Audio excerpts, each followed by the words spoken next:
Some work had come my way, just small jobs here and there. Dr. Philo needed to look at my leg soon. Lately, I'd been feeling a dull pain coming from it. The last time he was here, he just rewrapped the bandages, saying it was fine. We both knew this leg was temporary. Unlike supernatural creatures, attaching a new limb wasn't easy for humans. I was lucky the current one lasted as long as it did. We often chatted a little while he was here. I think the main reason why I was avoiding him was because I didn't want to explain my failing relationship. Dr. Philo could be a bit nosy. Was it even a relationship? We never made that clear. Ito still replied to my messages, and we sometimes called each other after his jobs, but we hadn't seen each other in a while. Was he really that busy with work? August called, asking if I was free. We hadn't had a job together for a while, so I agreed. He didn't give a lot of details about what we'd be doing. Sometimes the corporation called for workers before they got the full scope of how much manpower would be needed. August either wanted to do a little less work, or he wanted to be around a friendly face for once. I arrived outside a forest to meet him. I saw a few agents huddling around, waiting for more details. I didn't recognize any of them. Deep down, I had hoped this was a nice and easy job with Ito. He wasn't around, most likely off doing something more important. I took a glance off into the woods. Nothing appeared out of place, so I didn't understand why we had been called. August found me. I tried sounding excited to see him. He easily noticed my lack of energy. "What's bothering you, Home Slice?" August asked. It was impossible to tell if he was joking, or if he thought that was actually the current lingo people use. "I think Ito's avoiding me," I admitted. "He's an agent. They deal with world-ending dangers every other day. I'm sure he's either working or recovering." August shrugged. "I know that. I just have this nagging feeling at the back of my mind." I sighed. August didn't seem to care too much about my relationship worries. At least he was good enough to listen and give advice on a topic that bored him. "What are you expecting from him? You want this all to be public?" He said in an oddly serious tone I wasn't used to hearing from him. I opened my mouth to respond, unsure of what to say. I shook my head and he went on. "You two need to talk openly about what you want. There's nothing wrong with just enjoying each other's company. If he's not ready to commit right now, we need to decide if you can wait or if you two need to break things off." I nodded, already knowing all this, but I needed someone to say my thoughts out loud. It would be hard to follow his advice if Ito didn't want to talk in person. "You almost sound like you know what you're talking about, even though no one wants to date you." He took my insult as a compliment, and gave a peace sign and a dimpled smile. Our conversation ended with Evie arriving with someone else. When April saw us, her face turned into a dirty scowl, and she hid behind her handler. With August and April next to each other, it was obvious they were related. August stiffened and didn't look down at his sister as she fumed. The air between them was cold and heavy, and I got stuck in the middle of it. Evie shrugged, showing she had dealt with this kind of situation before. I had no idea what had happened between the siblings for them to act so coldly with each other. April took hold of my arm to cling to as she gave August death glares. "Are you two going to be able to work together, or should one of you go home?" I asked, looking between them. "I don't know what you mean. It's only you and me standing here. We work just fine with each other," April replied, nose up. "What on earth did you do to your little sister?" I said to August, point blank. I didn't feel like dealing with this immature bickering. August didn't acknowledge his sibling, hissing at my side. "I told you, I don't have a brother," April said, sounding younger than she looked and starting to violently shake me. I caught the eye of an agent and silently begged for help. He shook his head and hurried off, leaving me to deal with the grave I dug. "I suppose you could say I did something in a previous life that my family, no species, would agree with due to their foolish pride," August said, hands neatly folded behind his back and eyes staring forward. "Our customs aren't foolish," What's foolish is that you're letting us be used like chained dogs. April peeled away from me, her face red with anger and tears in her eyes. Evie's eyes fell to the side, distraught. She was the one holding their leash, and she felt guilty because of it. August and April had lost their home, their family, and their freedom because of the callers. And from the looks of things, August was the one who tightened the spell on their throats. I made sure my only family walked off that mountain alive. No matter how much you hate me for it, I would do it again. Because I love you. This time, August addressed April directly when he spoke. She couldn't hold his gaze and turned away, frustrated. She left a swift kick on his shin and fled the scene. I let her go, wanting her to cool off before we started working. We needed to wait for nearly an hour to find out what we were all doing there. Finally, a woman with a clipboard called us in to go over the task for the day. We found an underground lab made by the hunters. A cleaner went through, and we have gauged the threat level to be lower than we first assumed. We shall keep 4 to do the final sweep, while the others will be reassigned to another task, she explained, and started to direct agents away to a new assignment. I was told there was a simple medical plant gathering request they wanted me to take. I was going to leave, but heard they wanted August and April to work together. That wouldn't be good at all. The other 2 that were going to stay were a shorter woman standing next to a creature I'd never met before. He was very tall, with a messy head of mossy hair. He adjusted his large sweater, annoyed he was stuck working while others got to leave. August was trustworthy enough to work without his handler. Evie was free to go. She offered to get me to my next job. I shook my head and approached the woman with the clipboard. Would I be able to stay here? I suggested. She noticed the tense air between the 4 people that were meant to work together. She quickly realized that they needed a mediator.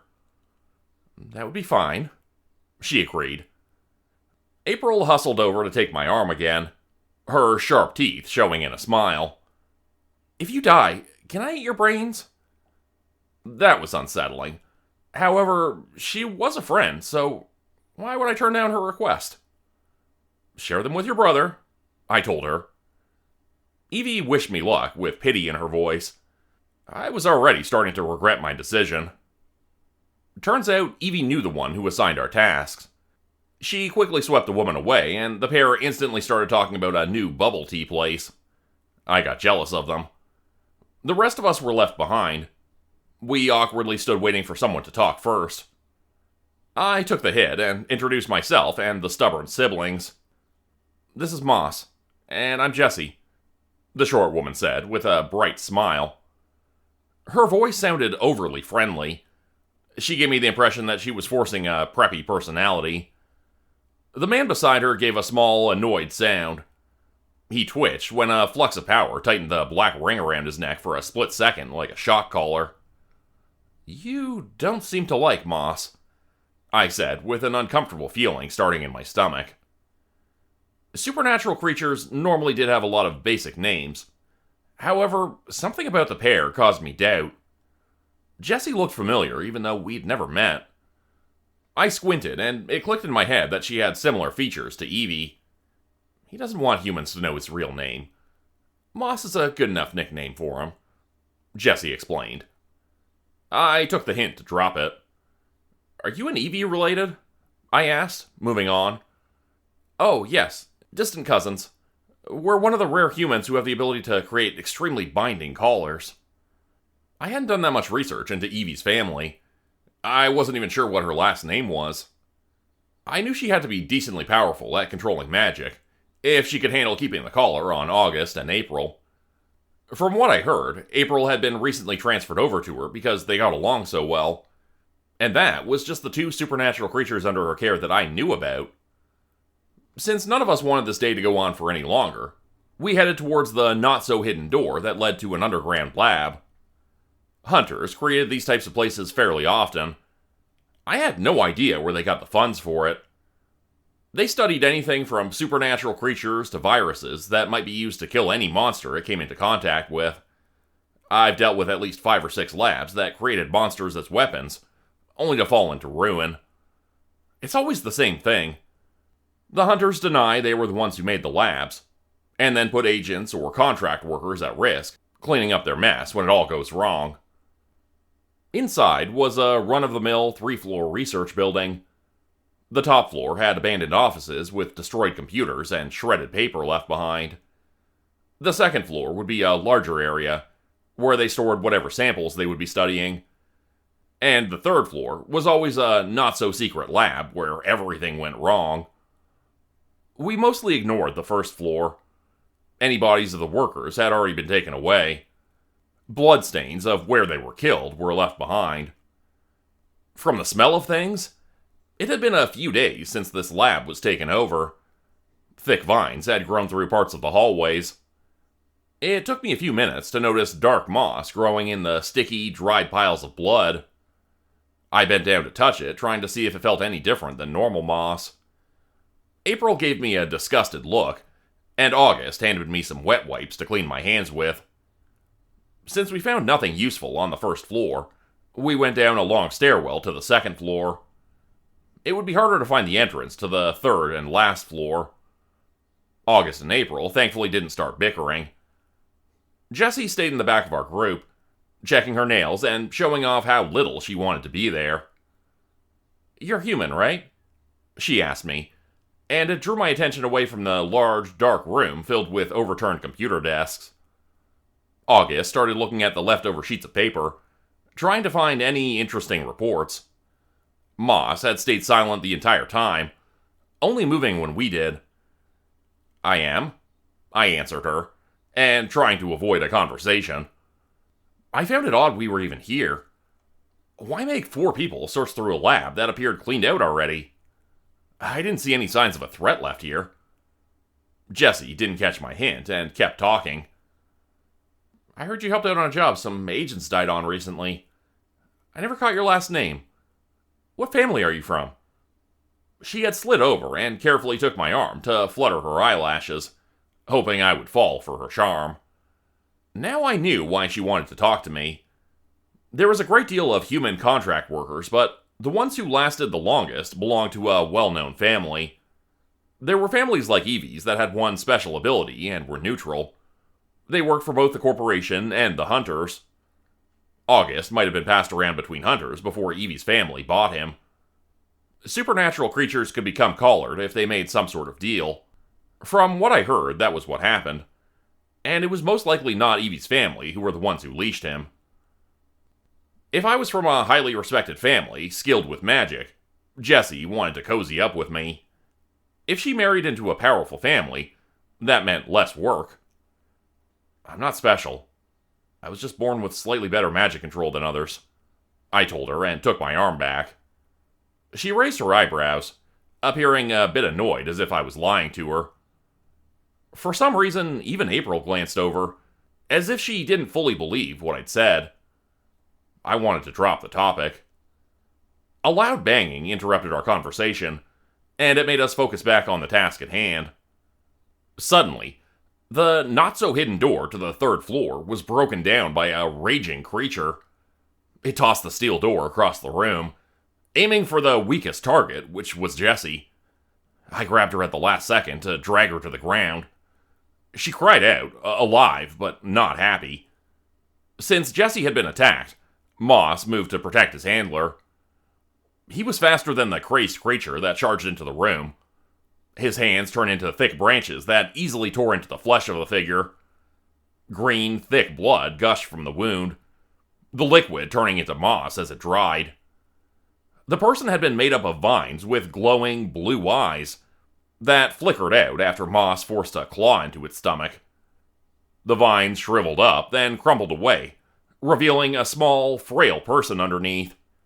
Their pale skin clung to their bones, and, oddly enough, they appeared happy for a split second before falling limp. I watched Moss carefully take hold of them and place the small boy on the floor. The air caught in my throat when I realized why the 4 of them had been picked for this job. "Go clean up the last floor so we can get out of here," Jessie ordered before I could stop her. "No, don't let him go down there," I shouted as I started running between desks. He was too fast. We left Jessie behind, no matter how much she complained. August didn't understand what was going on, but he knew I wanted to stop Moss. Despite him picking me up so we could move faster, we didn't catch up. He practically flew down the stairs, manhandling me with April following behind. Moss had already reached the third floor, his hand deep in the chest of an already half-dead creature. A creature that had the same mossy hair as him. The room was large, and filled with destroyed equipment and bodies. Some were half-formed with vines. Others looked like normal people, half-starved to death, with leaves or moss for hair. August put me down, and I ran over to grab hold of Moss's arm, trying to keep him from attacking the last living person. My hand touched his neck, only to be blasted back with a spark of powerful magic. His collar was tighter than April's had been. It had an iron grip on him. He couldn't move or speak in a way his handler disliked. At least April had enough freedom to joke around, and choose things like what to wear or what to eat. Jessie finally got down the stairs, out of breath and complaining the entire way. I hadn't let go of Moss's wooden arm. He stood staring at the bodies around the room, his face frozen in a silent rage, pressing against his collar, wanting to explode. Ugh, it smells terrible down here. If everything is dead, let's torch the place and get out of here. I have other plans today, she said, dismissing the horrors around us. If April and August didn't also have collars, I bet they would have tossed out a few choice words at this woman. Instead, they glared at her silently, letting their feelings be known. The creatures that are here, they're the same species as Moss, right? I asked slowly. Jessie didn't appear to care in the slightest. She checked her phone to see no signal. Since she had nothing better to do, she answered my question. They were, I don't know, part of the same village or something, living out in the woods together. Since they needed to take over dead human bodies to live, my family gathered them all up. Why not? They were a threat. We kept Moss because he was the strongest and sold the rest. How are we supposed to know where they'd end up? I don't see why we needed to clean up this mess. I found myself crossing the room, not knowing what I was doing. A white-hot rage filled my chest that blinded me. August and April held me back before I did anything stupid. If they weren't there, I'm not sure what I would have done. What are you so upset about? They were only plants. Jessie shrugged. I was gonna curse her out when I suddenly felt a burst of heat at my back. Magic crackled through the air so intensely that we all needed to step away from it. Moss stood stock still, a murderous gaze burning through the white sparks coming from his chest. Power strained against the collar on his neck, as he fought with everything he had to break it. This woman had made him kill the last member of his own family, after they had been tortured. No one would blame him for lashing out. But I needed to stop him. Don't, I shouted, only to get knocked back by another burst of heat. I'd heard rumors of this happening, but I'd never seen it in person before. Every supernatural creature has an internal magic source. Once that source runs dry, they die. How powerful they are depends on how much magic they hold. Only, on very rare occasions, a weaker creature could temporarily become 1,000 times stronger. Their internal magic becomes unstable. The power leaks out, becoming a deadly force impossible to contain. Sometimes the creature can control it enough to create miracles. All rules and logic related to magic are tossed aside whenever someone goes far enough to burn up their own soul. That was what it looked like to me. A blinding white flame of pure heat and rage engulfed Moss, his black collar burning away within seconds. Jessie was too stunned to move. I yelled at Moss to stop, as if it wasn't already too late. The flames made my eyes water, and burned my fingertips when I got too close. He lashed out at Jessie first. A long vine shot out, stabbing into her chest. Within a second, she was covered in white flames that quickly spread to the walls next to her. August knew we needed to get out of there. Jesse had been standing in the only doorway that was now burning. He dragged us to a wall. With the tip of his claw, he scratched a crude rectangle that would be our way out. He didn't have a key on hand, so instead he shoved his clawed hand into the wall, pouring in magic to create a spell. He didn't have enough power to go very far. My guess was he aimed to connect this makeshift door to the main lab entrance to get us at least 3 floors away from the flames. A small spark landed on his shoulder, instantly burning away part of his shirt and flesh. He didn't notice. He just opened the connection and shoved us through. At the same time we went through the door, Moss's magic exploded. He destroyed the door that had just been used. I've never heard of someone being stuck between connections. If we were a millisecond slower, I don't know what would have happened. The spell got scrambled, and it caused us to be spit out a few feet off the ground outside the lab. Landing on the forest floor hurt, but I was glad we ended up where we did. A sea of white flames tore through the entire lab. It shot up into the sky, setting the trees ablaze. April screamed and huddled down with her hands over her head, trying to stay away from the fire. She was an insect, so naturally she hated flames. The fact that these were made of pure magic would put anyone on edge. A long shape burst out of the ground, rolling in the sky with a loud roar that shook us to the bones. Moss had transformed into a fiery, wingless dragon. His head was made up of twisted branches and vines, with the rest of his body the pure, white, dangerous flames. Soon they burned away, revealing a long, shimmering form, composed of different colored leaves. His internal magic was still going crazy. I couldn't judge how long he had left. Maybe 10 minutes at the most. I watched him tear through the sky, swooping down to rip trees out of the soil. He was lashing out at anything alive. Yes, I was scared to death of him and what he had become. But at the same time, I felt a deep sadness at what happened. He could have used the power he gained by burning his soul to transform into anything. Why did he become a dragon? Because they look cool. It was such a simple, childish action that it didn't match the rage he displayed. I grabbed hold of April to get her to move. I had an office key in my pocket to get us out of there, but no doorway to use. We didn't have time to think. Moss noticed us through the trees. He wasn't in his right mind anymore. Anything alive was an enemy. Moss only had a short while to live, and he planned on causing as much damage as possible. With such a terrifying beast coming down on us, we didn't have that many options. April was so scared she froze. The heat and rage coming from Moss were enough to tear through anything nearby. Behind us stood 2 trees with a branch coming out between them. It was good enough to use as a doorway. August stood in front, his human face burning away. Long, dark claws ripped through his skin, ready to defend against a monster he had no chance at beating. I turned on my heel, dragging April towards the trees. My body felt heavy as we moved. It hurt so much to turn my back on a friend. I knew this was what he wanted. August would do anything to keep his little sister alive. I shoved the key in and turned it. An uneven connection was made. A blast of heat and magic hit us so hard we ended up rolling into the office through the doorway. April crashed into a desk hard enough to knock it over. We were a few feet away, and I had let go of the key. I needed to grab hold of it again to remove it to close the connection.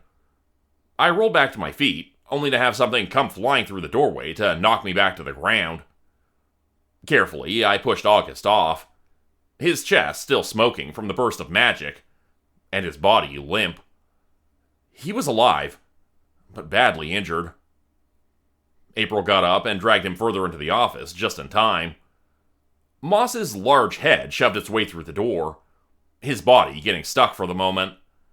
His deadly jaw snapped at our feet, eyes glowing a deep blue, narrowed in hatred. My mind raced. He thrashed hard enough to create cracks along the doorway. If he broke that connection, it would cause an explosion that would kill us. If he somehow got through, we were dead. Simple as that. And he could rip through the office, killing anyone inside for a few minutes until he burned out. Or he could shoot a blast of magic that could destroy whatever was nearby. Like us. I heard a woman scream. A dark-haired office worker bravely rushed to help April. Because I opened this doorway, I might be the cause of her death. Who else was in the office? Klaus? Was he strong enough to live through this? Lupa might be, but he would never put himself in danger. No matter how hard I tried to think, there was only one option. April screamed at me to stop when she saw what I was doing. I ran towards the doorway, dodging teeth just long enough to touch the connection. Moss turned his head, to sink his jaws deep into my stomach. The wind was knocked out of me. I thought I might die from the pain, and yet I pushed on. I focused on looking at the thousands of thread that made up the spell work.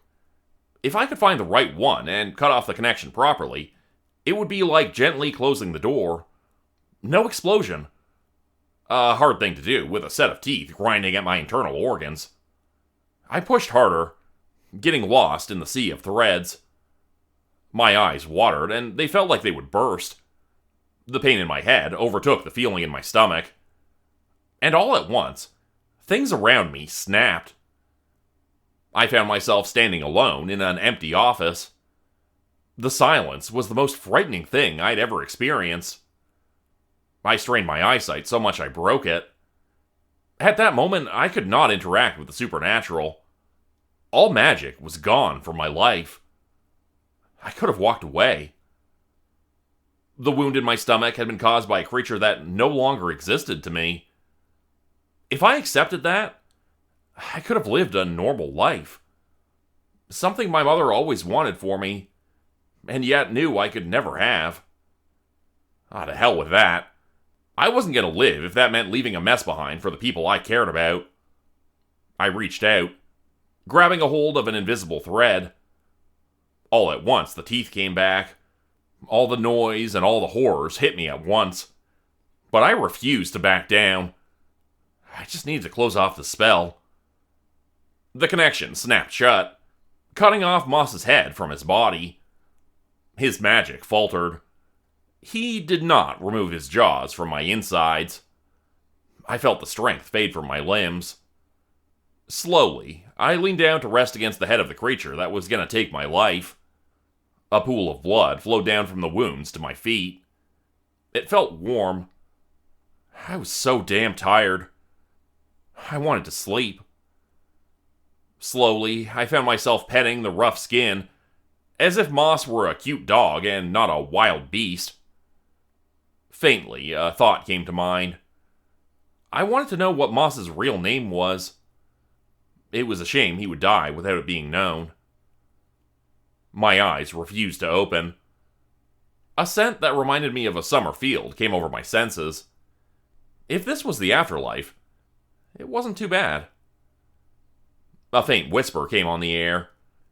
It was a word I couldn't pronounce. It sounded like a warm breeze, which calmed my heart, and yet felt a little sad at the same time. I should have died. I should have died a lot of times by now. This was the first time I opened my eyes again, with them wet with tears. When a supernatural creature burns up their soul for power, they can go against all rules and logic of magic. Like healing someone from an almost sure death. My clothing had been trashed. A fresh set was next to me for when I woke up. I wasn't in the medical room in the office. Instead, I was on a cot in the room where I normally made reports. With some effort, I changed and then sat at the table.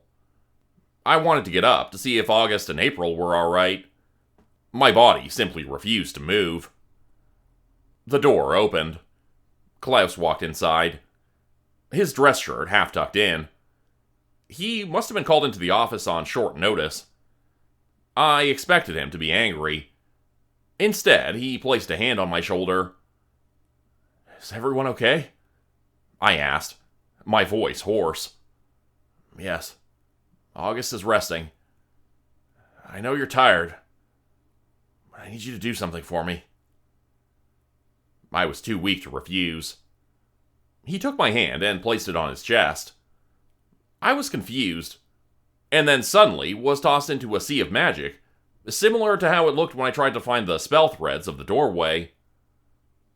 Soon I realized that Klaus had opened up to let me see his internal magic source. It was deep. He might be one of the strongest people I'd met, if not one of the strongest within the corporation. Something inside that sea started to take shape. A word? No. A sound. I clued into what he was trying to show me. I drew back in a panic. I gasped in air, hands shaking. My vision returned to see him smiling normally, as if he hadn't done something humans don't have the proper words to describe. That was... We're not close. Why did you almost show me your true name? I felt almost dirty. I pressed my hand against my own chest, trying to stay away from him. A true name was something so important to a supernatural creature that if someone knew it, they could completely control them. Most creatures spent their entire lives without letting it be known. There should be no reason why Klaus would ever share it with me. Richmond, was your mother's maiden name Doherty? He asked, avoiding my questions. It felt like I was sinking down into the chair from such a simple question. It was just a last name. One that my mother ran from for her entire life. I had changed my last name so many times, and yet I never forgot the one she made me promise to never use. How? My throat became too dry to speak. I suddenly regretted asking him to elaborate. I wanted to get out of the room, and far away from what Klaus would say next.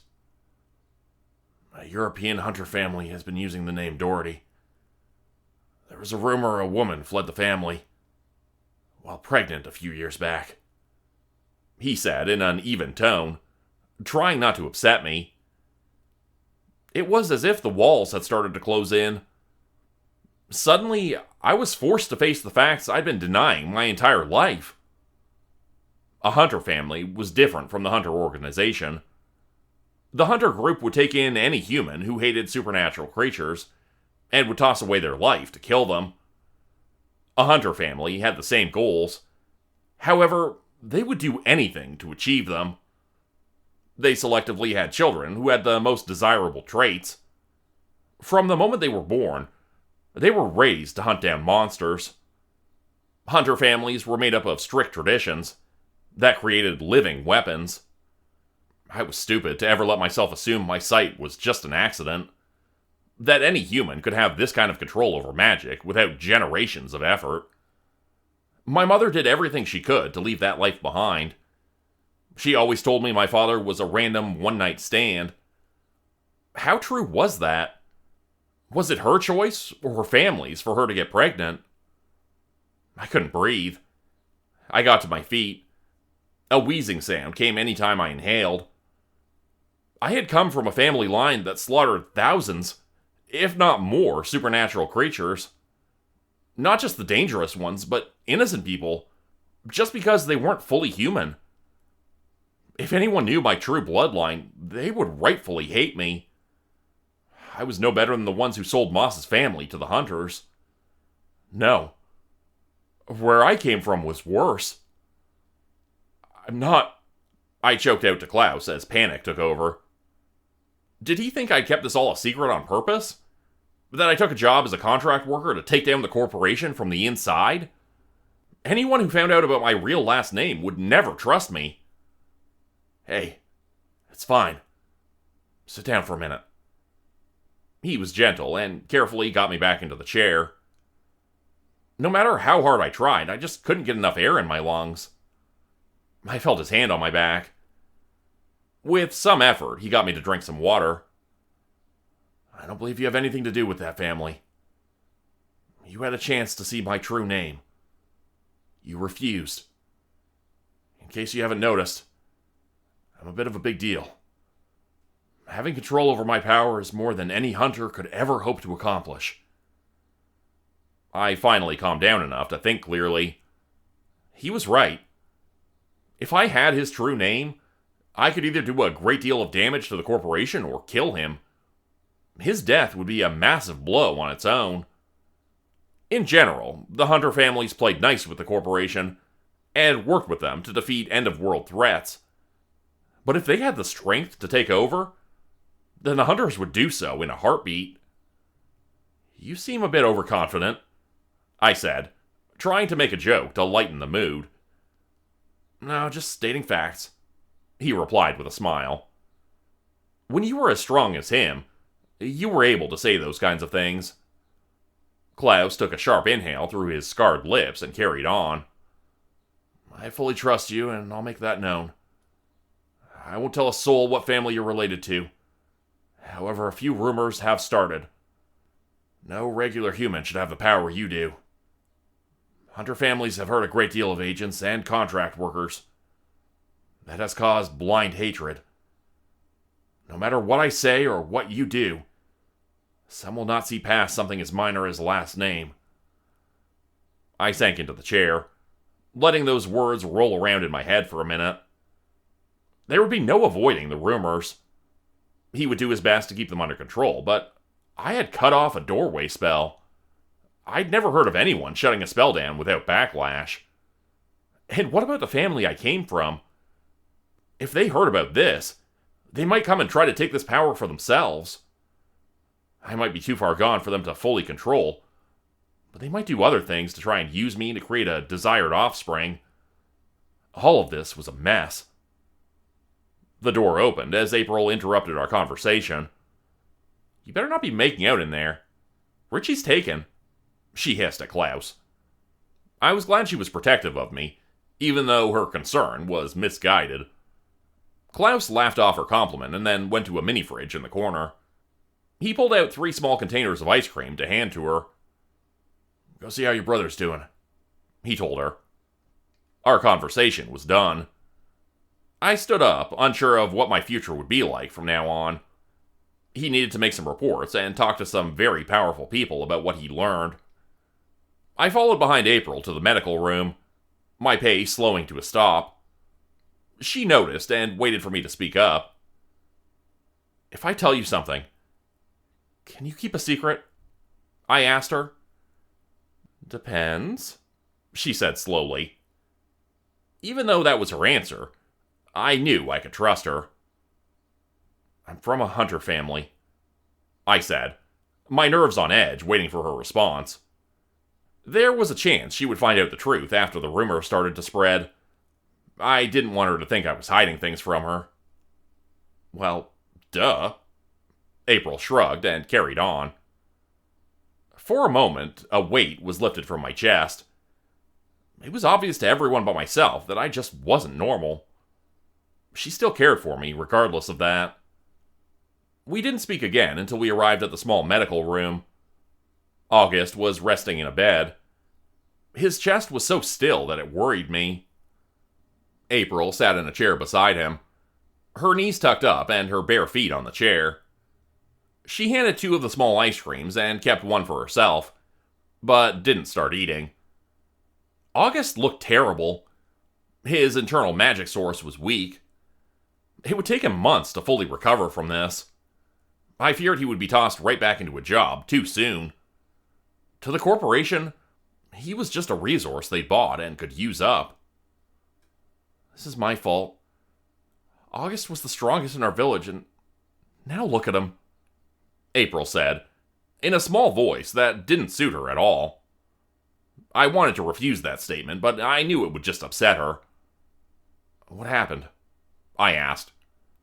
She took a few minutes to respond and collect her words. Humans wanted our mountain for a ski resort.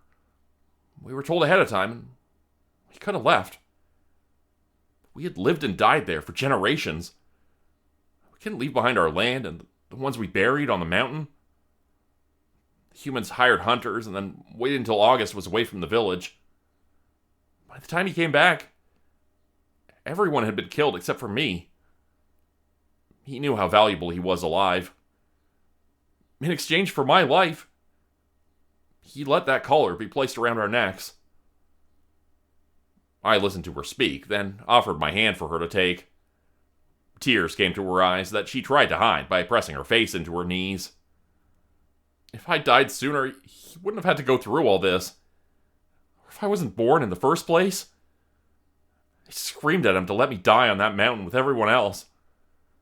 Why didn't he listen to what I wanted for once in his stupid life?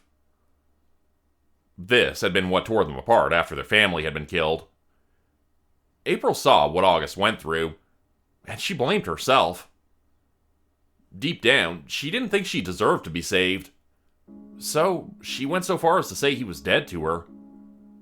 Creating distance between them had been easier than facing her feelings. Sometimes big brothers need to be the bad guy. It's our job. August had woken up while she spoke.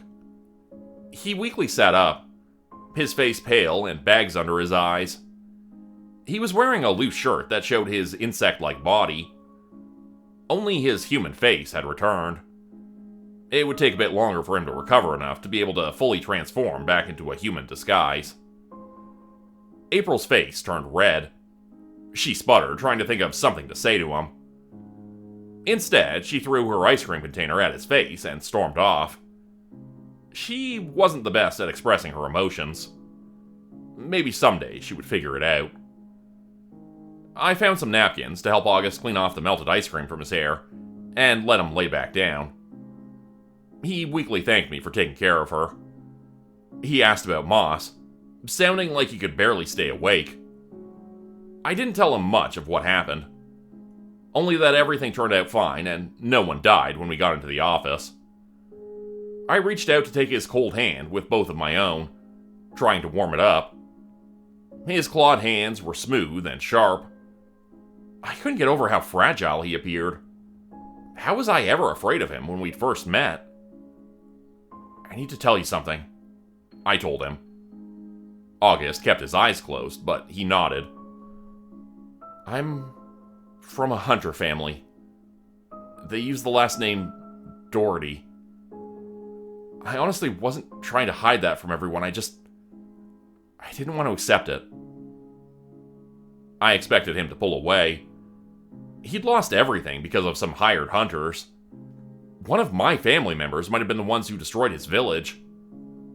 That's a silly last name. You would think they would use something more menacing. Makes them sound like they punch dough for a living, August said, his voice weak. I laughed. I couldn't help myself. A mixture of emotions hit me so hard that I leaned down to rest my head against the bed. I'm scared of becoming a monster, I softly admitted. I had tried so hard to help people, and yet I'd done nothing but watch August slowly die in front of me every time we worked together. Bad people don't worry about being a bad person, he said.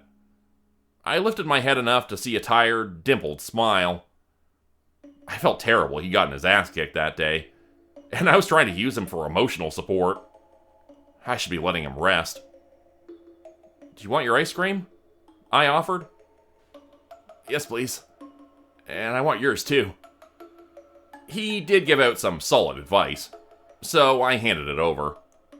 I couldn't do much for him, and hanging around for too long would keep August awake. I made sure he was fine before leaving. I walked out through the office, pausing to watch people tidy up the area we trashed. If I hadn't been born with these skills, a lot of people would have died today. I couldn't help but think how things would have been different if my mother hadn't run away, or if I hadn't been born at all. Was she happy with her choices and the life she led? Had I done more harm than good by just being here? I left the office, not stopping to talk to anyone. I simply had too many thoughts swimming through my head. I wanted to call Ito, to just spend the night and forget things for a while. My finger hovered over the call button. In the end, I spent the night alone. I knew if I leaned too heavily on him, it wouldn't be good for either of us. things would be changing for me after today. No matter how much I wanted it all to stay the same. I just hoped the people I cared about stayed in my life. Become a channel member today for early access, bonus videos, and special emojis only available to members. Check out the description below or click the join button for more info. If you'd like another way to help support the channel, please consider joining my Patreon page at patreon.com/Jordan Group Horror. As a patron, you'll get access to bonus videos and content. You'll be credited at the end of every video going forward, and if you decide to stay for 3 months, I'll name a character after you which will be featured in a Hollow's End story. Links to join the Patreon are in the description. Thanks everyone for listening. Please like, subscribe, and comment to help the channel continue to grow. And see you again next time at 4 p.m. Eastern Standard Time. Hope you have a great night.